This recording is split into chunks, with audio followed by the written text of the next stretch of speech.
अस्सलाम वालेकुम नाज़रीन, मैं हूं डॉक्टर सजाद बुखारी। आज बात करेंगे ग्रीन पाकिस्तान इनिशिएटिव। डेफिनेटली पूरी दुनिया अब एनर्जी सेक्टर में खास तौर पर और एग्रो बेस्ड इकोनॉमी पर ज़्यादा तवज्जो देती है। जहां लार्जेस्ट टूरिस्ट अराइवल हुआ करते थे और टूरिज्म से ज़्यादा इनकम जनरेट की जाती थी, लेकिन अब पूरी दुनिया ग्रीन इनिशिएटिव की जानिब बढ़ रही है। आपने हमारे जो गल्फ कंट्रीज़ है वहाँ पर इस ग्रीन इनिशिएटिव को देखा और पाकिस्तान से इस्तेफादा करने की बात भी की गई। ग्रीन पाकिस्तान इनिशिएटिव कॉन्फ्रेंस का इनकाद हुआ, जिसमें हमारे सिपा सालार जनरल आसिम मुनीर ने खुसूसी तौर पर शिरकत की और उनकी जो गुफ्तगू है और उनका जो खिताब है उसके कुछ अहम इक़्तिबासात जो है उस पर आज हम डिबेट करेंगे, बात करेंगे।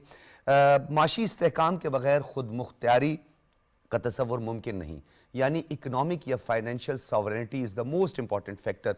ये एक बैकबोन है हमारी। जब तक हमारी मईशत को इस्तेहकाम नहीं मिलेगा तब तक पाकिस्तान की तरक्की मुमकिन नहीं है। नाउमीदी, मायूसी और गुमराही का जो फैक्टर है, जो कि सोशल मीडिया के जरिए एक मनफी प्रोपेगेंडा किया जा रहा है, ट्रोलिंग की जा रही है पाकिस्तान के अगेंस्ट, पाकिस्तान की कौमी सलामती के अगेंस्ट, उसके हवाले से भी कहा गया कि मनफी प्रोपेगेंडा और सोशल मीडिया ट्रोलर्स मुल्क व कौम की तरक्की और खुशहाली के लिए काम करने से रोक नहीं सकते। दूसरी जानिब वतन अजीज़ की खुशहाली की राह में किसी किस्म का अदम इस्तेहकाम बर्दाश्त नहीं किया जाएगा। इस पर हम तफसीलन बात करेंगे और उसके साथ साथ SIFC, जो कि ग्रेट इनिशिएटिव जिसे कहते हैं, स्पेशल इन्वेस्टमेंट फैसिलिटेशन काउंसिल, जिसके 4 की एरियाज़ हैं या 4 कंपोनेंट्स हैं जो कि बेस्ड हैं हमारी इकोनॉमी के लिए, मईशत के लिए हमारी, जिसमें एनर्जी, एग्रीकल्चर, माइनिंग और IT शामिल है। बहुत सारे ममालिक हमसे इस्तेफादा करते हैं और बहुत सारे ममालिक का मॉडल हम भी अडॉप्ट करने जा रहे हैं, लेकिन SIFC जिसकी एपेक्स कमेटी में आर्मी चीफ बतौर रुकन है और ये एक सहूलतकारी है तमाम प्रोविंस के लिए, एक कोऑर्डिनेशन का मरबूत और एक मजबूत निज़ाम भी है, जिसमें सबसे ज़्यादा अहम है फॉरेन डायरेक्ट इन्वेस्टमेंट। इस हवाले से हम आज बात करेंगे। और जैसा कि आपको मालूम है, जून 2023 में स्पेशल इन्वेस्टमेंट फैसिलिटेशन काउंसिल का क़याम अमल में आया और उसकी एपेक्स कमेटी का, जैसे मैंने आपको बताया, उसके साथ साथ पाकिस्तान की इक्तिसादी सर्वे 2023 के मुताबिक ज़राअत का शोबा 22% से ज़ायद GDP और 37% मुलाजमत के मौके फराहम करता है। एग्रो बेस्ड इकॉनमी पाकिस्तान आज कहाँ खड़ा है? इन्हसार करते थे हम ज़राअत पर और ज़राअत के हवाले से रिफॉर्म्स लाने की भी बात हुई, सब्सिडाइज़ करना था इस शोबे को, किस हद तक हम सब्सिडाइज़ कर सकें, इस पर भी हम तफसीलन बात करेंगे। अपने मेहमानों का तारुफ करवाते चलें। इस्लामाबाद स्टूडियोज़ में हमारे साथ मौजूद हैं अब्दुल गुल, किसी तारुफ के मोहताज नहीं है, सीनियर साफ़ी तज्ज़ियाकार हैं और ख़ास तौर पर बैनुल अक़वामी उमूर को आप बहुत अच्छी तरह समझते हैं। बहुत शुक्रिया आपका अब्दुल हमीद गुल साहब। उनके साथ डॉक्टर मिर्ज़ा इख्तियार बेग साहब, आप भी किसी तारुफ के मोहताज नहीं हैं, मुल्क के मुमताज़ माहिर माशियात हैं, इंडस्ट्रियलिस्ट हैं, पार्लियामेंटेरियन हैं, सियासी, मुआशी और इन तमाम पहलुओं पर आपका सैर हासिल गुफ्तगू होती है। आपकी खुसूसी तौर पर तशरीफ़ आवरी का हम शुक्रिया अदा करते हैं। और उन्हीं के साथ मौजूद हैं air vice marshal retired Ejaz Malik sahab, दिफाई और सियासी उमूर के आप माहिर हैं और ख़ास तौर पर SIFC के हवाले से हम आपसे गुफ्तगू करेंगे। आपका भी बहुत शुक्रिया। और अकील यूसुफ ज़ई साहब कुछ ही देर में हमें स्काइप पे ज्वाइन करेंगे। आप सीनियर सहाफ़ी हैं और तज्ज़ियाकार हैं और खैबर पख्तूनख्वा की सियासत और ये जो मनफी प्रोपेगेंडा है सोशल मीडिया, वो हमारा फोकस होगा, उस पर हम आपसे बात करेंगे। सबसे पहले अब्दुल्ला हमीद गुल साहब, गुफ्तगू का आगाज़ आपसे करते हैं। ग्रीन पाकिस्तान इनिशिएटिव ज़राअत के हवाले से बड़ा एक अहम इनिशिएटिव है। उसके साथ साथ आर्मी चीफ की जो गुफ्तगू है उसमें उन्होंने वाज़े तौर पर कह दिया है कि मुल्क की फाइनेंशियल सॉवरेनिटी, पाकिस्तान की खुद मुख्तियारी को किसी को खेलने नहीं देंगे। सोशल मीडिया पर प्रोपेगेंडे करने वालों के भी गिरद घेरा तंग होगा। क्या कहते हैं? बिस्मिल्लाहिर्रहमानिर्रहीम, बहुत शुक्रिया आपका। और देखें, ग्रीन पाकिस्तान इनिशिएटिव जो है, इसका एक हमने जो खाका देखा था वो 1970 की दिहाई में देखा था और 1970 की दिहाई के अंदर जो है वो खुदा बख्श बुच्चा साहब जो थे वो एक सब्ज़ इनकलाब जो है वो लाना चाहते थे, लेकिन बस बहरहाल फिर क्या हालात बन गए। लेकिन अभी जो है मेरे ख़्याल में वक्त का तकाज़ा है। हमने नॉर्थ कोरिया को देख लिया कि एक न्यूक्लियर मुल्क है, लेकिन ख़ुराक की किल्लत की बुनियाद के ऊपर उसके ऊपर बहुत दबाव आता है। वो ममालिक जो ख़ुराक में ख़ुद कफ़ील नहीं हैं डॉक्टर साहब, उनके लिए बहुत मुश्किलात हैं। और ख़ास तौर पे पाकिस्तान एक ब्लेस्ड कंट्री है जहाँ हमारे पास 4 नहीं बल्कि 5 मौसम हैं और 5वां मौसम हमारे पास मानसून का है।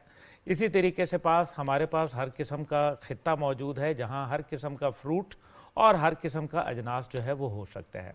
अगर आपको याद हो कि ईस्ट इंडिया कंपनी जब यहाँ आई थी तो उन्होंने इसको गोल्डन स्पैरो यानी कि सोने की चिड़िया इस इलाके को कहा था, तो क्या वो चिड़िया उड़ गई? बिल्कुल उड़ी नहीं, बल्कि इधर ही मौजूद है। सिर्फ यह है कि हमने जब मॉडर्नाइजेशन की तो नतीजा ये हुआ कि बहुत सारे लोग जिनका ताल्लुक ज़राअत से था, उन्होंने अपने शोबे को तर्क कर दिया और वो मॉडर्नाइजेशन की तरफ जाने लगे। मैं समझता हूँ कि एक तो एग्रीकल्चर का होना और दूसरी तरफ एग्रीकल्चर के ऊपर एग्रो बेस्ड इंडस्ट्री का कायम होना। फिर तीसरी बात यह है कि जो हमारे इलाके के बीज हैं, ख़ास तौर पे मॉन्सेंटो जैसी कंपनियां, ये वो जो दुनिया के अंदर बैन हुई हैं, वो क्यों बैन हुई हैं, इसके ऊपर मेरे ख्याल में हमें गौर करना चाहिए, सोचना चाहिए। फिर सबसे बड़ी बात यह है कि जब आप बाहर का बीज मंगाते हैं, हाइब्रिड बीज मंगाते हैं, उसकी प्रोडक्शन तो ज़्यादा होती है, लेकिन उसके ऊपर हम डिपेंडेंट होते हैं दीगर ममालिक के ऊपर। और साथ ही साथ यह है कि उन बीमारियों के ऊपर भी हमें फोकस करना चाहिए जो हाइब्रिड बीज के साथ आती हैं। नतीजा ये निकलता है कि आपकी हाइब्रिड की वजह से आपकी जो ओरिजिनल जैसे 591 गंदम हुआ करती थी, वो ख़त्म हो गई, नापैद हो गई। पाकिस्तान में जो गंदम है उसका ग्लूटन वैल्यू बहुत है। हमारा ग्लूटन वैल्यू यानी कि मिठास उसके अंदर 67 से 69% है, जबकि जो रशिया या दीगर ममालिक से गंदम आती है वो 41 से 43% ग्लूटन वैल्यू है। इस वजह से पाकिस्तान की गंदम को एक मुमताज़ मुकाम हासिल है और ये बात हमारे लिए बाइश फ़ख्र और इफ्तिखार है। और सर हम बड़े लार्जेस्ट जो है ना, लार्जर हम एक्सपोर्टर रहे हैं और पूरी मतलब खित्ते के दीगर ममालिक पे एक्सपोर्ट होती रही है हमारी। जी, मैं यही गुजारिश कर रहा हूँ कि हम पूरे अफ्रीका से ज़्यादा गंदम प्रोड्यूस करते हैं। इसका मतलब यह है कि अगर हमारे पास जो बलूचिस्तान का 44% इलाका, मैं नहीं कहूँगा कि सारा का सारा जो है वो काबिल ज़राअत है, लेकिन उनमें से बहुत सारा काबिल ज़राअत है, उसके ऊपर हमें जो है वो काम करना चाहिए। इसी तरीके से जनूबी पंजाब के अंदर हमें काम करना चाहिए। हाकड़ा बेड के ऊपर जहाँ हम देख रहे हैं कि भावलपुर और भावलनगर की साइड पे, यजमान की साइड के ऊपर काम हो रहा है। अंदरून सिंध के ऊपर जो है हमें बहुत मेहनत करने की ज़रूरत है। नतीजा ये निकलेगा कि पानी के रिसोर्सेज को 5 दरिया आपके पास अल्हम्दुलिल्लाह अल्लाह ने दिए हैं, बेहतरीन महल वकू दिया है, आपके पास अच्छे मौसम दिए हैं। मैं समझता हूं कि अगर हम सिर्फ ऑर्गेनिक सब्जियां ही उठा के यूएई में भेजना शुरू कर दें, तो डॉक्टर साहब इख्तियार बेग साहब यहाँ मौजूद हैं, ये जानते हैं इस बात को कि एक अगर फ़र्ज़ करें पैक ऑफ टमाटर अगर आपको एक ये रियाल में पड़ रहा है, दिरहम में पड़ रहा है, तो वही अगर ऑर्गेनिक हो तो वो 10 दिरहम के अंदर पड़ता है और हाथों हाथ बिक जाता है। ये जो आपने बात की है ये बड़ी अहम बात है। एक तो हम पोटेंशियल की भी बात करते हैं, जो हमारा पोटेंशियल है, फिर आपने ग्लूटेन वैल्यू की जो बात की है, खास तौर पर गंदम के हवाले से जो आपने बात की, हमें रूस से भी मंगवानी पड़ी, फिर हम उस पर बड़ी बातें भी यहाँ पे हुई। लेकिन इस इनिशिएटिव के हवाले से, क्योंकि इसके जो कंपोनेंट है इस पर तो बहुत ही एक वास्ट सब्जेक्ट है, इस पर बहुत बात हो सकती है। डॉक्टर साहब मैं आपकी तरफ आऊँगा, ये बताइएगा सर कि आर्मी चीफ ने इस ग्रीन पाकिस्तान इनिशिएटिव कॉन्फ्रेंस में बड़ी एक अहम बात की है, जो कि हमारी फाइनेंशियल या इकोनॉमिक सॉवरेनिटी के हवाले से बात की गई है। क्या एक सॉवरेन कंट्री की तरफ हम बढ़ रहे हैं, जहाँ पे एक इंडिपेंडेंसी होगी, जहाँ पे आज़ादाना तौर पर हम खुद मुख्तियार मौशी पॉलिसी मुरतब करेंगे, जहाँ IMF की कंडीशनैलिटीज़ नहीं होंगी और हम डिपेंडेंट नहीं होंगे? देखिए, पहली चीज़ तो यह है कि हम बिल्कुल सॉवरेन कंट्री हैं, उसमें तो कोई दो राय नहीं है। लेकिन आप कह रहे हैं कि इकोनॉमिक सॉवरेनिटी के ऊपर हम कितना इंडिपेंडेंट हैं, हमारा कितना रिलायंस है, उस पर हम बात कर लेते हैं। अब्दुल्ला साहब ने बड़ी खूबसूरती से एक ओवरव्यू दिया है एग्रीकल्चर सेक्टर का पाकिस्तान में। उसमें थोड़ा सा पहले मैं ऐड करके आगे बढ़ूँगा कि क़ायदे आज़म ने जो पाकिस्तान का ख्वाब देखा था वो एक ज़राई सनती पाकिस्तान था। यानी आप ज़राअत से उगाएं और सनत में वैल्यू एडिशन करके उसको एक्सपोर्ट करें, and that covers everything. Job creation भी करेगा, डॉलर भी कमा के देगा, फूड सिक्योरिटी भी आपको फ्राहम करेगा। और हमने इस कॉन्सेप्ट को, जो स्ट्रेंथ है पाकिस्तान की, वो छोड़ के हमने सर्विस सेक्टर के ऊपर प्रमोट करने लगे। और आज अगर हमारी इकॉनमी का फॉर्मेट देखें तो 22% हमारी एग्रीकल्चर है, 21% हमारी मैन्युफैक्चरिंग सनत है और 58% हमारा सर्विस सेक्टर हो गया है। तो एक तो हमें ज़रा सा करेक्शन करना है कि हमें वो जो स्ट्रेंथ है पाकिस्तान की, सबसे बड़ा अपैशी निज़ाम दुनिया का पाकिस्तान, मेहनत का किसान पाकिस्तान, मौसम 365 दिन सूरज और बेहतरीन एग्रीकल्चर, फर्टाइल लैंड।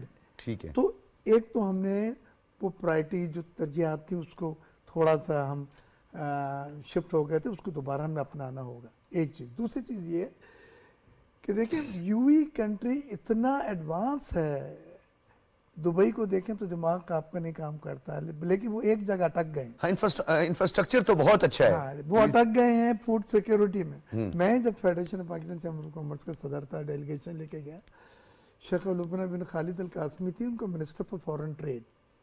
उन्होंने कहा जी आप हमारे साथ एग्रीमेंट करें, फूड सिक्योरिटी हमें। गल्फ कंट्रीज वो अकेली एक की बात नहीं कर सकती, उनके जीसीसी ममालिक एक ब्लॉक है उनका, उसने कहा जी जीसीसी को फूड सिक्योरिटी, ये 10 साल पहले की मैं बात बता जब बात की थी। मुझे खुशी है SIFC ने वो चीज़ें, वो ताने बाने जो आगे बढ़ाए थे हमने, लेकिन क्योंकि मैंने आते ही अमीन फ़हीम साहब होते थे मिनिस्टर फॉर कॉमर्स के, तो मैंने बात की थी, लेकिन उन्होंने कहा कि जी हमारा पॉलिसीज़ में ये अलाउ नहीं है कि हम अपने मुल्क में अगर शॉर्टफॉल हो जाए तो हम कैसे एक्सपोर्ट करेंगे वगैरह। ठीक है। नेगेटिव तो हर जगह चीज़ें आ जाती हैं। तो ये SIFC ने जो एक लेजिस्लेटिव आईनी उसमें वो तमाम पावर्स फराम किए गए, बिल्कुल सहूलतकारी की है तमाम, सहूलतकारी चाहिए। बिल्कुल। अब अच्छा आप ये मैं डॉक्टर देखिए, साहब एक बात जी जी कहकर खत्म। आप ये देखिए, आप कहते हैं जी कितने डॉलर आ गए, इसका मेन काम तो फॉरेन इन्वेस्टमेंट लाना था। FDI जी देखिए अब फॉरेन इन्वेस्टमेंट आने के लिए एक बिट होती है जो सऊदी अरब की और पाकिस्तान की होनी चाहिए थी, 19 साल से पेंडिंग है वो। अब जाके केयरटेकर गवर्नमेंट में गौहर एजाज साहब गए थे, तो जाके सऊदीया के साथ इन्वेस्टमेंट ट्रीटी साइन हुई है, बायलैटरल इन्वेस्टमेंट ट्रीटी। ठीक है। और उसके बाद अब GCC ममालिक के साथ हम आज़ादाना मुआहिदा करने जा रहे हैं। मतलब तो ये चीजें जरूरी नहीं कि कितने डॉलर। अच्छा सर, ये डॉलर आने में जो रुकावट अच्छा हम है, बार बार इस कैपेसिटी इश्यूज की बात करते हैं, लैंड की बात करते हैं, रिफॉर्म्स की बात हम अक्सर इस हवाले से एग्रीकल्चर की बात करते रहे। अब आप देखिए सर, इस वक्त 70 लाख हेक्टेयर से जायद काश्त के काबिल है, जिसे हमने काश्त के काबिल बनाना है और उसको इस्तेमाल में लाना है। माजी में भी ऐसा और इवन कि यूरोप में भी हुआ कि जब उन्होंने देखा कि बार बार जब उन्होंने काश्त की तो उसके बाद वो जमीन जरखेज नहीं रही, फिर उन्होंने खाद का इस्तेमाल, यूरिया का इस्तेमाल, ये सारा कुछ करना शुरू। अब्दुल्ला गुल साहब ने भी ये बात की कि हाइब्रिड बीज जो है वो हमारे लिए इतना सूदमंद साबित नहीं हो सकता। लेकिन सर दौर बहुत एडवांस्ड हो गया है, जरूरियात और सप्लाई और डिमांड भी अब बहुत बढ़ती जा रही है, बैलेंस कैसे होगा सर? देखिए फूड सिक्योरिटी बहुत बड़ा चैलेंज है। स्पेशल इन्वेस्टमेंट फैसिलिटेशन काउंसिल का इस वक्त जो मेन थ्रस्ट है वो एग्रीकल्चर को प्रमोट करना है। उन्होंने ये इतने एकड़ ज़मीन भी निकाल ली है, पानी की भी सप्लाई के लिए वो सूबों से बात कर रहे हैं, बाद में गल्फ ममालिक से भी बातचीत हो रही है कि जो भी चीज़ पैदा हो वो वहाँ पे एक छोटा सा एनिमल हाई प्रोटीन फूड होता है, अल्फा उसको कहते हैं। वो अल्फा सऊदी वाले सूडान से मंगाते हैं कल्टीवेट करके। हमने अभी शुरू किया है और मुझे बड़ी खुशी है कि कंटिन्यूअस शिपमेंट्स हो रही हैं अल्फा की। वो क्या है, कुछ भी नहीं है, हाई प्रोटीन एनिमल फीड है। हाँ। सही है ना? तो उसको मेडिसिनल प्लांट्स में भी अक्सर जो है उसको एज एपिटाइजर वगैरह का भी इस्तेमाल करते हैं। बिल्कुल। तो मेरे कहने का मकसद ये है कि एग्रीकल्चर को हमें प्रायोरिटी देनी होगी और एग्रीकल्चर के पोटेंशियल भी है, एग्रीकल्चर के सामने लेने वाला भी पूरा GCC ब्लॉक है और एग्रीकल्चर की एक्सपर्टीज भी है। तो ये जब इतनी सारी चीजें हैं, इन सबको लपेट के आप एक तरफ एक विल थी और वो विल अब SIFC में हमें नजर आनी शुरू होगी। AVM साहब आपकी तरफ आएंगे क्योंकि वो दोनों पहलुओं पे रोशनी डाली है, मिर्जा इख्तियार बेग साहब ने, अब्दुल्ला गुल साहब ने भी डाली है। ये जो बार बार सोशल मीडिया पे एक प्रोपेगेंडा हो रहा है, हमारे कौमी इदारों के खिलाफ प्रोपेगेंडा हो रहा है, अपने ज़ाती और सियासी और ग्रोही मफादात के लिए चंद हज़ार तनख्वाह पे, अब सबको पता है मैं किस तरफ इशारा कर रहा हूँ, पाकिस्तान के तशख़्ख़ुस को ख़राब किया जा रहा है। ये बताइए सर, कैसे इसका तयन होगा? इन जिम्मेदारों को सजा और जजा के अमल से गुजारने के लिए स्टेक होल्डर्स का तयन और बरवक्त कार्रवाई कितनी ज़रूरी है? बहुत शुक्रिया डॉक्टर साहब। इस आपके सवाल का जवाब देने से पहले मैं सिर्फ कंटिन्यू करूंगा जो दो हमारे बहुत मोहतरम साथियों ने बात की। देखिए, हम बुनियादी तौर पे एक ज़रूरी मुल्क हैं, इसी में हम प्राइड लेते हैं। अल्लाह ताला की तरफ से हमारे पास वो तमाम इंग्रेडिएंट्स हमेशा से मौजूद रहे हैं कि जो एक मुल्क ना सिर्फ ये कि अपने लिए फूड सिक्योरिटी बल्कि दूसरों के लिए भी वो फूड सिक्योरिटी का बायस बन सकता है। कमी किस चीज़ की थी? कमी ये थी कि ओनरशिप एट हाईएस्ट लेवल और हमारे यहाँ सरपरस्ती नहीं थी। अनफॉर्चुनेटली बावजूद इसके कि हमेशा से जब से पाकिस्तान बना है हमारी पार्लियामेंट में ज्यादातर लोग जो हैं वो एग्री बैकग्राउंड, फ्यूडल बैकग्राउंड के हैं, लेकिन उनमें से किसी का भी इस तरफ कोई मिलान नहीं रहा, क्योंकि उनकी अपनी कुछ पॉलिटिकल एक्सपीरियंसेस ऐसी थी जिसकी वजह से उन्होंने या तो इंडस्ट्रियलाइजेशन। बड़े आपने इंपॉर्टेंट नुकता, यानी इस एक्सपीरियंस से हम इस्तेफादा कर सकते थे। जो थे। काश्तकार हैं या लैंड्स ओनर्स हैं जी, वो तो उनकी तो पूरी की पूरी मैशत, उनका बहुत घर और बड़े खानदान इसी पे चल। स्टॉलवर्ड्स, देखिए हर असेंबली में बहुत बड़े बड़े लैंडलॉर्ड्स, बहुत बड़े स्टॉलवर्ड्स, जिनकी अपनी जो रकबे हैं या जिनकी अपनी जो स्टेट्स हैं वो बड़ी अच्छी हैं ज़राअत के एतबार से, लेकिन नेशनल लेवल पे किसी ने ओनरशिप नहीं ली। अब जो ये एक लास्ट ईयर ये एक बहुत बड़ा कदम उठाया गया है, जो कि एक इनकलाबी कदम है। जैसे तारीख़ी हवालों से हमीद गुल साहब ने बात की कि अयूब ईरा का जो ज़रई इनकलाब था, जिसके नतीजे में हमने यहाँ पे फैसलाबाद में रिसर्च इंस्टीट्यूट और तरनाब में रिसर्च इंस्टीट्यूट पिशावर में बना, वो वाली सरपरस्ती फिर हमें दोबारा मुयस्सर नहीं आई। अब ये आया है और ये एक बड़ी खुशाइन बात है, मार्केट्स हमारे लिए अवेलेबल हैं। हमें सिर्फ इन सारी चीज़ों को इंटीग्रेट करना है, ठीक है, और आगे चलना। मेरे सवाल जो दूसरा उसका है, दूसरे सवाल का ये है जी कि ये अनफॉर्चुनेट बात ये है कि हम लोग जब अपने सियासी मुफादात के साथ अटैच हो जाते हैं तो फिर हमारा जो है ना कव्वा सफेद होता है। हम फिर हमें दूसरों की अच्छाई नजर नहीं आती, हम हर बात पे अपने मुफादात का फिल्टर अप्लाई करते हैं, और उस मायोपिक विजन से जब आप किसी अच्छे काम को भी देखेंगे तो पाकिस्तान पीछे रह जाता है और हमारे अपने इनफरादी या शख्सी मुफादात आगे आते हैं। ये क्या सेंसिटाइज करने की जरूरत है, कितना मोटिवेट करने की जरूरत है लोगों को? इस टाइम हमारी पूरी दुनिया में देखा जा रहा है, एक रिस्पॉन्सिबल हमारे पास ये प्लेटफॉर्म है, मीडियम है, कि हम दुनिया को ये बताएं, अपने नौजवानों को ये बताएं कि आपकी कोई भी सोशल मीडिया की कोई एक ट्वीट या कोई आपकी ऐसी पोस्ट जो पाकिस्तान के तशख़्ख़ुस को खराब करती है, उसका एजेंडा तो कहीं और तैयार हो रहा है, हलवा कहीं और तैयार हो रहा है, मिठाइयाँ जो है ना बांटने के ख्वाब यहाँ पे दिखाए जा रहे हैं। हमें जो है, अगर हमारे पास ये सलाहियत है कि हम आईटी को, सोशल मीडिया को, ये जो आजकल की मीडिया सेवी इन्वायरमेंट के जो टूल्स हैं, अगर हम उनको अच्छी तरह इस्तेमाल कर सकते हैं तो हम क्यों दूसरों के आलाकार बन रहे हैं? हम उसे अपने मुल्क के मुफाद के लिए, अपने मुआशरे के मुफाद के लिए, अपने माहौल के मुफाद के लिए, हम उसके लिए क्यों नहीं इसको इस्तेमाल? ये आपने बड़ा एक अहम नुकता जिस पे बात की। अकील यूसुफजई साहब, आप मुझे सुन पा रहे हैं? जी बिल्कुल। अस्सलाम वालेकुम। वालेकुम सलाम। अकील यूसुफजई साहब, बहुत शुक्रिया। ये बताइए, हम बात कर रहे थे जो खास तौर पर ग्रीन पाकिस्तान इनिशिएटिव था, उसमें आर्मी चीफ की जो गुफ्तगू थी या खिताब था, वो बड़ा एक अहम खिताब था।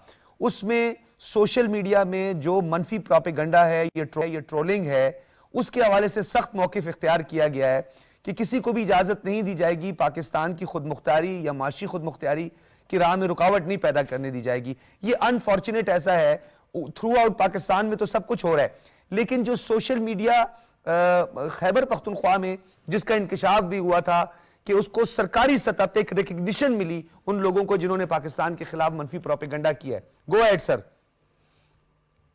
बहुत अच्छा टॉपिक है और मेरे ख्याल में इसको एंटी सोशल मीडियम का नाम देना चाहिए। ये तो मीडिया सोशल है न मीडिया है, और मेरे ख्याल में हुकूमत को जो मुताल्लिका इदारे है, जो असासी इदारे है, अभी मज़ीद किसी किस्म की रियायत का मुजाहिरा बिल्कुल नहीं करना चाहिए। मैं तो कहता हूँ आपने ग्रीन इनिशिएटिव पाकिस्तान पर और इस किस्म के प्रोजेक्ट पाकिस्तान के मुस्तक़बिल पर इतनी लंबी बात की हमारे मेहमानों ने, दोस्तों ने। मैं तो कहता हूँ पाकिस्तान को मुआशी इस्लाहात या ज़रूरी इस्लाहात बजाय अखलाकी इस्लाहात की जरूरत है। पाकिस्तान को एक लूत किस्म के रवैये का सामना है, और इसके बावजूद कि उन लोगों ने इसके नताइज भुगती दिए है। यानी आप कह रहे हैं कि मॉरल रिफॉर्म्स लानी चाहिए, मॉरलिटी जो है उस पर ज्यादा फोकस्ड हो। डॉक्टर साहब, हमें मिसाक अखलाकियात की अशद जरूरत है, और मेरे ख्याल में मजीद इस किस्म की महाजाराई और कशीदगी, और जिस तरह आपने इशारा भी किया, एक बिजनेस बन गया ना पाकिस्तान को गालियां देना, मजहब को गालियां देना, सूबों को लड़ाना। फिर आप एक सूबे की हुकूमत जहां पर जंग भी जारी है, जहां पर आपके नौजवान डेली बेसिस पर कुर्बानियां भी दे रहे हैं, जहां पर बेइंतहा वसाइल मौजूद है। आपने वसाइल की बात की, खैबर पख्तूनख्वा में जो जुनूबी अजला है, अगर हमारे सियासतदानों ने चश्मा राइट कैनाल पर काम मुकम्मल किया होता तो आपको पता है कि खैबर पख्तूनख्वा की जुनूबी अजला में इतना गंदम पैदा होता है कि पूरे पाकिस्तान की खपत और जरूरत पूरी हो सकती थी। बिल्कुल। अब की जा रही है कि पाकिस्तान की उस सूबे को एक बार फिर बदकिस्मती से लड़ाया जाए इस्लामाबाद की विफाकी हुकूमत के खिलाफ, इस्लामाबाद पाकिस्तान के इदारों के खिलाफ है। ऐसे वक्त में जिस सूबे में जंग जारी है, जहां पर ये हुकूमत पार्टी की हुकूमत वो ओनरशिप नहीं लेती, वहां पर आपका वजीराना आकर आपको कहता है कि मैंने आकर इस हुकूमत को गिराना है और इस्लामाबाद पर कब्जा करना है। ये तो गद्दारी का क्लियर कट केस है। इसमें अगर मगर की चुनाची की क्या जरूरत है? तो मेरे ख्याल में पाकिस्तान को बाहर से कोई खतरा नहीं है। पाकिस्तान बहुत मजबूत मुल्क है, पाकिस्तान का मुस्तकबिल बहुत शानदार है, तमाम चीजों को काबू पाया जा चुका है। पाकिस्तान नेशनली सफाई सतह पर बहुत रिच एक लेवल पर आ गया है, मगर इस किस्म के लोगों को लगाम डालना अब रियासत की मजबूरी भी है, जिम्मेदारी भी है, और उस पर मजीद किसी किस्म की गुंजाइश नहीं होनी चाहिए। सोशल मीडिया के इस ड्रामे को तो कम से कम लगाम देने की जरूरत ही है। पूरी दुनिया में है, बिल्कुल आप ठीक कह रहे हैं, पूरी दुनिया में इसके लिए रेगुलेटरी बॉडीज मौजूद हैं। पूरी दुनिया में कोई ऐसी हम मिसाल नहीं दे सकते जहां सोशल मीडिया पे इतना मनफी प्रोपेगेंडा, ये जो सजा और जजा का अमल है जिसके बारे में कहा जाता है कि जब तक आपने कोई इबरत का निशान किसी को नहीं बनाया या किसी को सजा नहीं दी, स्ट्रिक्ट पनिश्ड आपने नहीं किया, तब तक आपका जो बयानिया है वो सराहियत नहीं करता, तब तक माशरे में आपका ये नासूर ख़त्म नहीं होता। कहाँ पर आपको लगता है कोई सियासी मसलहत हो जाती है? क्या वजह है कि जब एक बात नविश्ता दीवार है कि ये लोग इसमें मुलविस हैं, ये काम कर रहे हैं, तो इसके अलावा इनके लिए सख्त कवानीन किस तरह जो है वो तरतीब दिए जाएं और उस पर अमल पैरा हों सियासी ताकतें और उसके साथ साथ जो इसके लिए जो इदारे हैं? बिल्कुल, मेरे ख्याल में एक तो मेन स्ट्रीम मीडिया को अपना किरदार अदा करना चाहिए। जो हम मेन स्ट्रीम मीडिया के जर्नलिस्ट है या एनालिस्ट है, या अगर हम किसी पोस्ट पर बैठे हुए हैं, किसी इदारे में कंट्रीब्यूट कर रहे हैं, तो हमें अपनी इज्जत के लिए, इस मुल्क की साख के लिए और पसंदी को उजागर करने के लिए अपना किरदार अदा करना चाहिए। साथ में जो मुतालिका इदारे हैं उनको मैं फिर कहता हूँ कि पाकिस्तान को जिस किस्म की हंगामाराई का सामना है, देखो ये साजिश वगैरह जो है ना, वो तो जब आपको नजर नहीं आती। डॉक्टर साहब, हमने 9 मई को भुगता है एक बार फिर एक हुकूमत उन लोगों को जो कि हमें आपको पाकिस्तान के इदारों को, पाकिस्तान के सियासतदानों को, पाकिस्तान के इक़्तिदार मुल्कों को गालियां दिया करते थे। अब मुझे किसी भी मुल्क की या सूबे की हुकूमत की एक मिसाल है कि जहां पर आप अपने नए नस्ल के 1000 बंदों को तनख्वाह देकर, हुकूमती मराहत देकर उनको जो है ना, हम सबको को जो है ना गालियां पढ़वाते हैं। फिर से हमारे क्लास साहब कहा है कि हम उनको को जो है ना इन्फ्लुएंसर्स है, ये इन्फ्लुएंसर्स हैं, ये तो गालियां देते हैं, ये तो बदकलामी का रिकॉर्ड इन्होंने कायम किया है। इस सूबे की कल्चर को, यहाँ की सकाफत को, यहाँ की रिवायात को बर्बाद करके, कल्चरल वैल्यूज जो है उसको तबाही के दहाने पे पहुंचा दिया है। ये अकील यूसुफजई साहब ने बड़ा एक अहम नुक्ता उठाया। अब्दुल्ला गुल साहब बड़ी एक अच्छी टर्म का इस्तेमाल किया है और बिल्कुल डेफिनेटली यूसुफजई साहब जो है उस सूबे से ताल्लुक रखते हैं। उन्होंने कहा कि एक मिसाक इखलाकियात, मॉरल रिफॉर्म्स लाने की जरूरत है। इखलाकी अकदार जो हमारी बेस करती थी, हमारे पॉलिटिकल स्ट्रक्चर माजी में भी होता रहा, तनकीद भी होती रही, एक दूसरे के खिलाफ लफ्जी गोलाबारी भी होती रही, ये चीज़ अपनी जगह पर एग्जिस्ट आज भी करती है और ये भी जमहूरियत का हुस्न है। लेकिन ये अखलाकी पस्ती, गैर पार्लिमानी गुफ्तगू, सोशल मीडिया का गलत इस्तेमाल, हमारे नौजवानों को और इकबाल के शाहीनों को जो गुमराह करने का जो ये अमल जारी है, इसको कैसे रोका जाए? डॉक्टर साहब बहुत क्योंकि बात सीरियस है और फिर जाहिर है अभी जब आपने सवाल पूछ ही लिए हैं तो अब मैं जवाब पूरा ही दूंगा इसका। पहली बात यह है कि अगर इसके ऊपर देख लिया जाए तो खैबर पख्तूनख्वा के अंदर 890 मिलियन जो है वो पाकिस्तान का रुपया खर्च किया गया। 1184 लोगों को बाकायदा सरकारी खर्चे के ऊपर भर्ती किया गया। बिल्कुल। और केपी के हुकूमत जो है उठा के उनको सोशल मीडिया वॉरियर्स का नाम देती रही और उनको अपने ज़ाती मफाद के लिए इस्तेमाल करती रही। अब अगर जो है वो बात की जाती है कि बिल्कुल बहुत अच्छी बात है, पाकिस्तान जब से बना पाकिस्तान के अंदर स्टेट बिल्डिंग का काम हुआ, यानी कि जो मुल्क की तामीर और तरक्की हुई, लेकिन जो कौम का किरदार साजी का अमल था, वो कैरेक्टर बिल्डिंग जो है उसका अमल जो है कायद-ए-आज़म मोहम्मद अली जिन्ना के बाद जो है वो थम गया, जिसको मेरे ख्याल में बड़ा ज़रूरी है कि अब भी हमें फोकस करना है।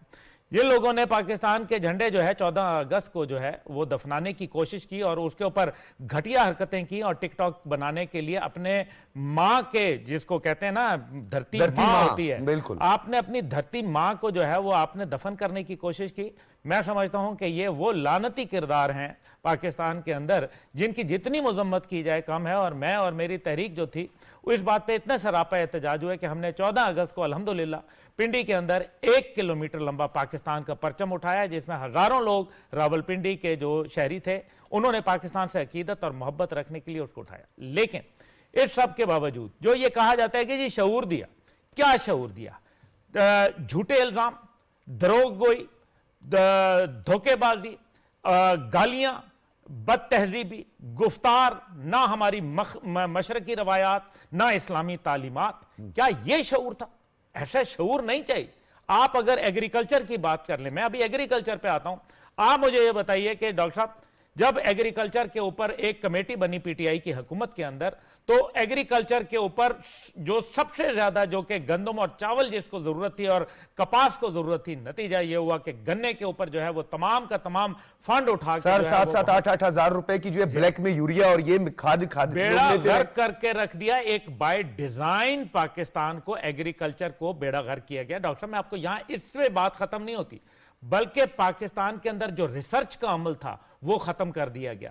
और वो रिसर्च का अमल जो था वो इतना अहम था जिसकी बुनियाद के ऊपर हम डिपेंडेंट हो गए। हमने देखा कि वो जो बीज और वो जो खादें और वो जो चीजें जो पाकिस्तान के अंदर पहले खुद हम जो किया करते थे, नतीजा ये हुआ कि हमने अपने हाथ काट के जो है दुनिया को दे दिए। अब जो है बहुत जरूरी है कि पाकिस्तान के एग्रीकल्चर के ऊपर जब तक और एग्रो बेस्ड इंडस्ट्री के ऊपर, जैसे इख्तियार साहब ने कहा कि कायदे आजम का विजन था कि ज़राई और ज़राअत की बुनियाद के ऊपर जो इंडस्ट्री चलती है, सनत, और उसका हमने मुजाहरा जूट के हवाले से देखा, जो कि आपको याद है कि बांग्लादेश के अंदर जूट का कारोबार जब पाकिस्तान का ईस्ट पाकिस्तान था तो वो कैसा कारोबार चला, हमारी टेक्सटाइल इंडस्ट्री को कहां खड़ा कर दिया। ये एक सोचे समझे मंसूबे के साथ किया गया। इसको अफवाज पाकिस्तान लेके जा रही है और उस अफवाज पाकिस्तान के ऊपर जब वो इनिशिएटिव लेती है, उसके ऊपर ट्रोलिंग करते हैं, उसके ऊपर जो है वो आवाजें कसते हैं शोहदा के ऊपर, और सिर्फ इस वजह से लेकिन क्योंकि उनको अब्दुल्ला पता है कि 9 मई आ रहा है। मैं क्योंकि यहां आपको रोकना नहीं चाह रहा था, मुझे ब्रेक का कहा जा रहा है, मैंने ब्रेक लेनी, लेकिन उसका जो ये नुक्ता है कि ये कोई बहुत बड़ी तादाद नहीं है। 1184 लोग हैं जिनका आपने जिक्र किया, जिनके लिए 890 मिलियन का इस्तेमाल किया गया। इनके गिर्द घेरा तंग करने इनके साथ बाबा इंडियन भी तो बैठे हुए हैं ना, वो डिसइंफो लैब वगैरह, वो इंग्लैंड से, अमेरिका से, दीगर ममालिक से बैठ के सोशल मीडिया हाउसेस पे क्या हो रहा है क्या हमें नहीं मालूम? ये इस पे क्या हमने कदम उठाना है के लिए जल्द अज जल्द और बर वक्त, टाइमिंग बड़ा मैटर करती है। अगर इनके गिर्द घेरा तंग न किया तो ये हालात मजीद बिगाड़ की तरफ जाएंगे। मुल्क के हालात को संवारने की जरूरत है। ये सब मिलकर कैसे होगा, एक ब्रेक के बाद पर मजीद बात करेंगे।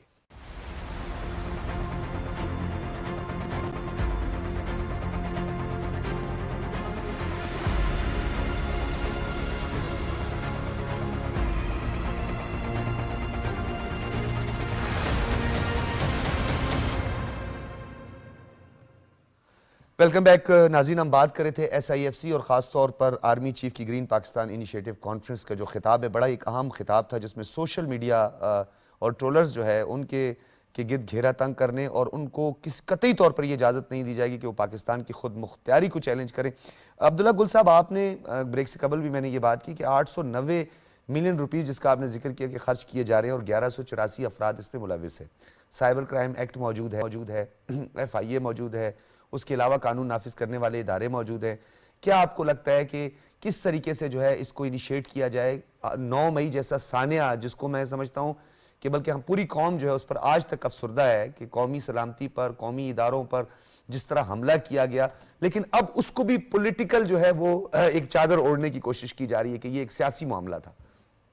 देखें डॉक्टर साहब, इसके अंदर बड़ा अहम नुक्ता है।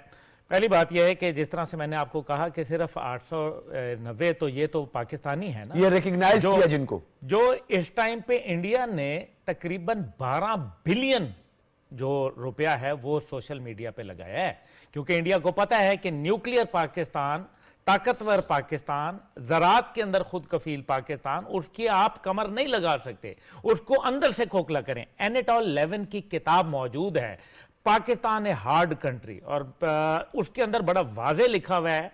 वो ये कहता है कि पाकिस्तानी अफवाज के मुतल्लिक शकूक व शुबहात पैदा करो, इनकी क्यादत को आवाजें कसो। ये तो हाइब्रिड वॉर जो है उसका भी हिस्सा है ना। और उस तरीके से पाकिस्तान के खाकिम बदन टुकड़े करने में आसानी होगी। और उसके लिए वो क्या कहता है, वो ये कहता है कि इसके लिए पॉपुलर पॉलिटिकल लीडरशिप को आप तैयार करें, आप सियासतदानों को इस्तेमाल करें, और पब्लिक सपोर्ट के जरिए आप पाकिस्तान के बखिए उधेड़ने के लिए किरदार अदा करें।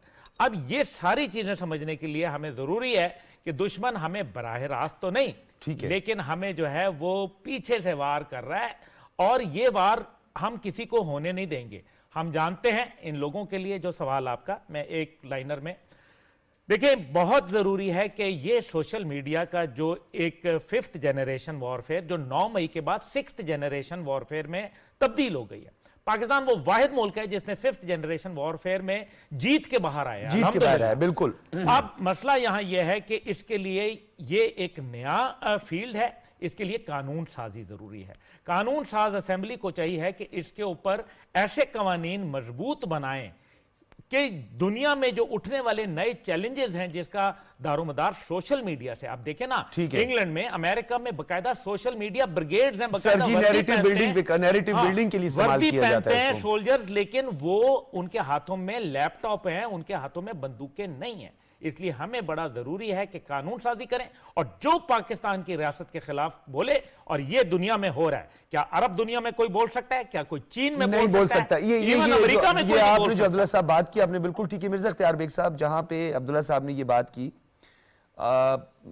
साइकोलॉजिकल वारफेयर की बात करें, या हम हाइब्रिड वारफेयर की, 5th जनरेशन वारफेयर की बात करें, इससे काउंटर करने के लिए इकोनॉमिक वारफेयर, और पूरी दुनिया में अब जो ये मुआशी तौर पर जो मजबूत होने के लिए इकदाम किए जा रहे हैं, इसकी अहमियत पे जरा रोशनी डालिए कि हम किस तरह आगे बढ़ सकते हैं और इकोनॉमिक वॉरफेयर का हिस्सा बनकर हम उसमें टॉप 10 या टॉप 5 कंट्रीज में शामिल हो सकते हैं। देखिए, ये मुल्क दुश्मन अनासर जो अभी हमारी बात हुई कि सोशल मीडिया पे गंद फैला रहे हैं और जहर उगल रहे हैं, उनका एक बड़ा मकसद ये है कि पाकिस्तान इकोनॉमिकली स्टेबल ना हो सके फौरी तौर पे, क्योंकि नई हुकूमत आई है, 2 बड़ी सियासी जमातों ने हाथ मिलाया है, और बहुत सारे प्लान हैं, रोड मैप्स हैं जिसके तहत, और उसके इशारे भी नजर आ रहे हैं। $6 बिलियन हो गया, अरब का डेलीगेशन आया, बिल्कुल आया, $5 बिलियन की इन्वेस्टमेंट की बात हुई, $1 बिलियन की रोकोडेक में बात हुई, उसके बाद ईरान का वो आया जो खत्ते में इस वक्त वहाँ वार उसके ऊपर हुई और उसने अटैक किया, और उन दिनों में वो पाकिस्तान के इंतखाब करता आने के लिए, और एडीबी का भी $1 बिलियन का, और हमने वक्त पे पे करा सुसुक बॉन्ड $1 बिलियन का मार्कअप के साथ, कह रहे थे डिफॉल्ट हो जाएगा, नहीं दे सकते। 15 तारीख को संडे था, 13 तारीख को पे हुआ है, 13 तारीख को $1 बिलियन का, अब्दुल्ला साहब।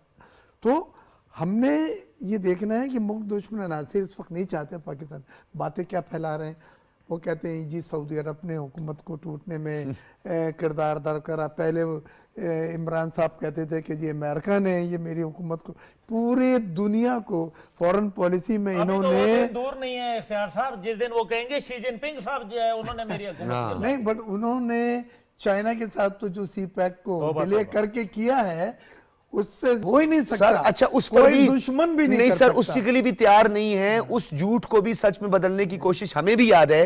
असद उमर साहब और दीगर के असर नौ जायजा लिया जाएगा, फायदा किसको पहुंच रहा है, मैं उसमें था, उसमें एक मिनिस्टर साहब को इजाजत भी नहीं थी वहां पे जाने की, रज़ाक दाऊद साहब थे, और उन्होंने कहा कि जी हम रिव्यू करेंगे, and till then it is hold on.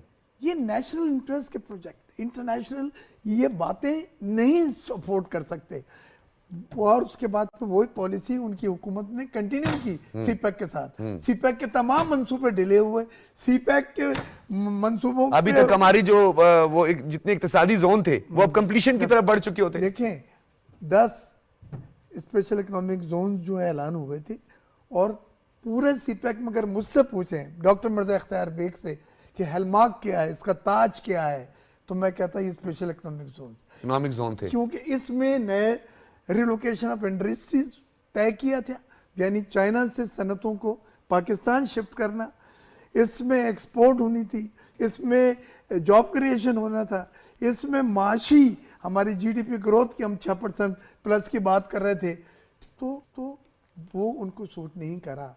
उन्होंने स्पेशल इकोनॉमिक जोन आज तक लटक गए हैं, नहीं हो सके। जो सीपैक का पहले हिस्से में था एनर्जी 10,000 मेगावाट हमने कर दी, और कुछ लोगों ने मान सही है लिया ना? कि अमेरिका ने मुझे निकाला। 10,000 वो मान मेगावाट एनर्जी हो गई। दूसरे पे ग्वादर का था, तीसरे पे इंफ्रास्ट्रक्चर था, और इंफ्रास्ट्रक्चर के साथ स्पेशल इकोनॉमिक जोन थे, रोक दिया उसको, नहीं बढ़ने दिया उसको। मैं ये समझता हूँ ये लोगों ने सर, जो पैंडेमिक का बहाना पाकिस्तान बनाया था, को ये पैंडेमिक का बहाना माशी बनाया था। तौर पे नुकसान जो पहुंचाया है, ये they must be taking for the task, मैं समझता हूँ। और ये जो 1,100 जो लोग रखे गए, मैं वाई कांट बी इंटरवीन से कि ये कौन सी ऐसी पोजीशन है, खाली थी, आसामियां थी जिन पे ये पॉइंट किया, स्कोप ऑफ वर्क इनका क्या है, कम से कम उससे हमें पता चले ना कि इनका गंद और जहर लोगों के जहनों को गंदा करना है। और वो इन्वेस्टर को जो पाकिस्तान में आ रहे हैं, आप उनको कहें कि आने की जरूरत नहीं है। खतूत लिखे हैं सर, सही है ना? खतूत लिखे, आप लेटर फाइनेंस मिनिस्टर लिख रहे हैं। आखिरी बात, आप लेटर लिखते हैं,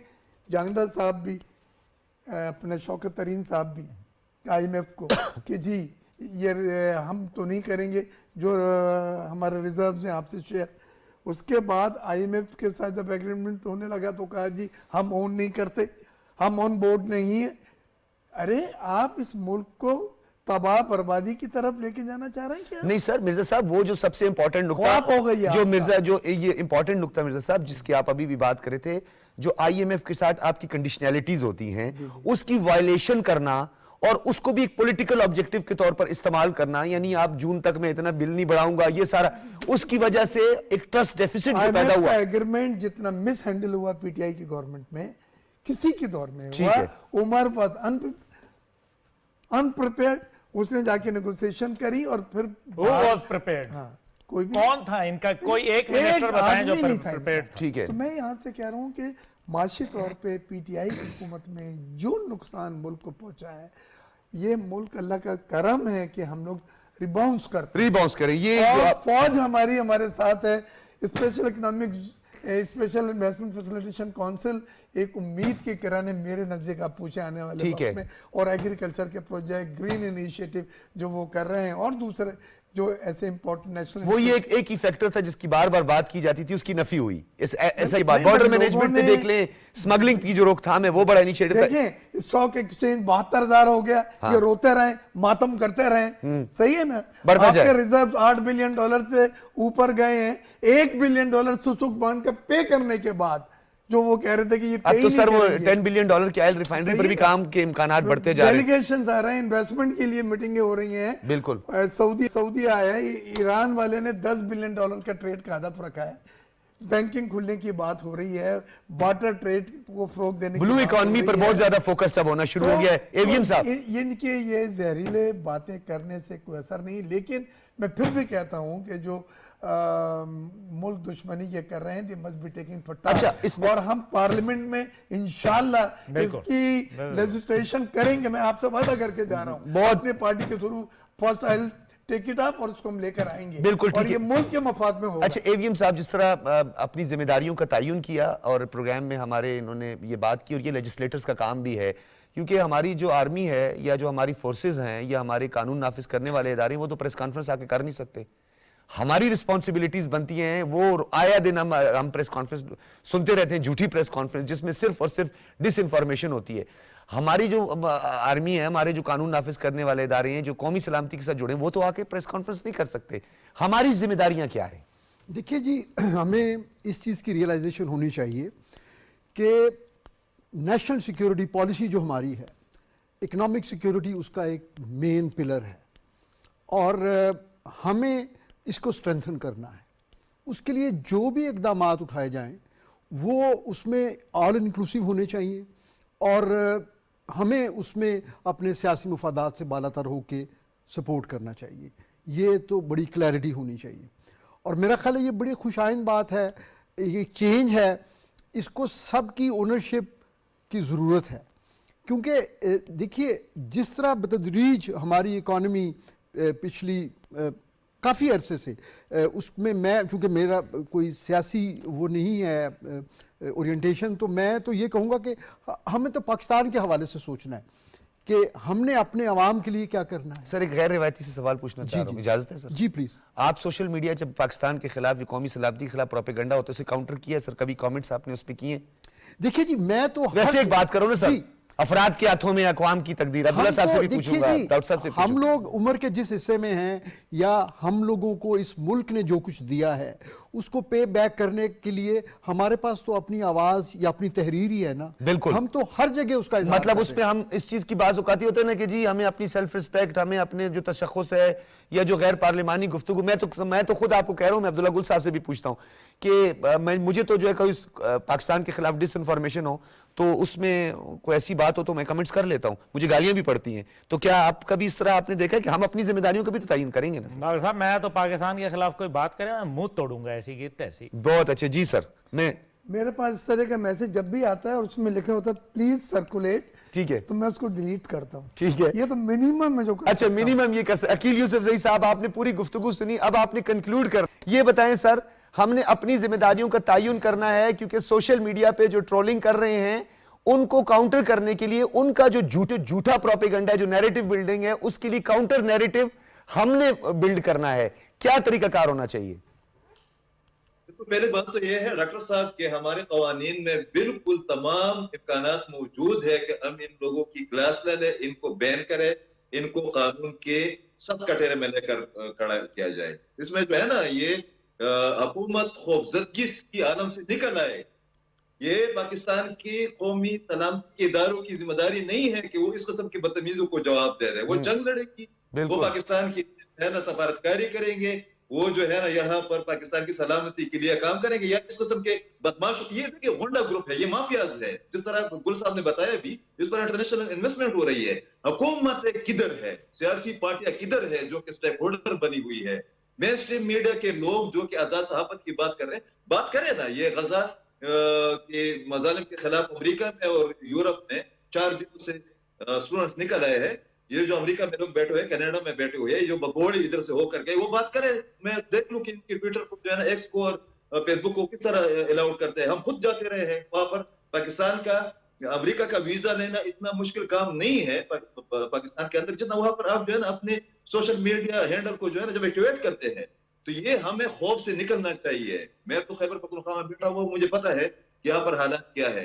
जब आप पहली बार एक नई नस्ल को, गुल साहब ने उसकी तरफ इशारा भी किया, सैकड़ों के तादाद में उनको गालियों पर लगा दिया, आपने इस कौम को या इस नस्ल को, इस सूबे के हुकूमत को, इसके वसाइल को किस जगह पर जाकर जो है ना आपने खर्च करने हैं। मेरे ख्याल में इस पर जीरो टॉलरेंस होना चाहिए।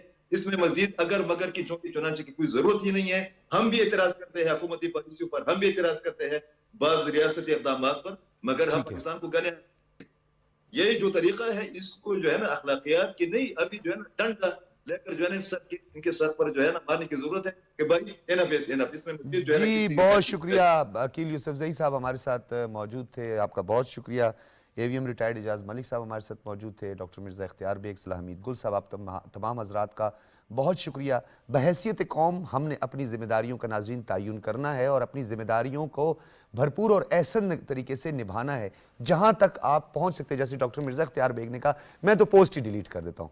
मैं आपको बताता हूँ, जिस तरह अब्दुल्ला साहब ने और AVM साहब ने बताया, जब मैं इस तरह टिकटॉक पर या किसी भी ऐप पे पाकिस्तान मुखालिफ को प्रोपेगेंडा देखता हूँ, मैं ज़रूर उस पर कमेंट्स करता हूँ। जवाब में मुझे जो भी हो वो मुझे पहले से पता होता है, मैं मेंटली तैयार होता हूँ कि इवन के मेरे वालिद मरहूम जो है वो इस दुनिया से जा चुके हैं। कल किसी के पाकिस्तान के खिलाफ कोई प्रोपेगेंडा था, तो जब उस पर मैंने बात की तो उन्होंने मेरे वालिद तक को नहीं बख्शा। लेकिन उसके बावजूद भी मैं अपने साथियों को भी वो दिखाऊंगा कि उन्होंने मेरे वालिद को भी नहीं बख्शा, इसलिए कि जिस तरह अब्दुल्ला साहब ने बोला, धरती माँ, अगर उसके खिलाफ कोई प्रोपेगेंडा हो रहा है और अगर उस पर आपने लब कुशाई ना की और उस पर अगर आपने खामोशी इख्तियार की, तो आप एक मैं समझता हूँ कि कौमी मुजरिम है। तो इस जुर्म के इर्तिकाब से पहले ये सोचना ज़रूर है कि कहीं ये जो पोस्ट आप देख रहे हैं और आप इसे इग्नोर कर रहे हैं, क्या ये मज़ीद पाकिस्तान को नुकसान पहुँचाने के मुतरादिफ तो नहीं है? क्या इससे पूरी कौम खुदा न ख्वास्ता किसी हादसे से तो दो चार नहीं हो रही? ये सब मिलकर हमको सोचना होगा। इजाज़त दीजिए, अल्लाह हाफिज़।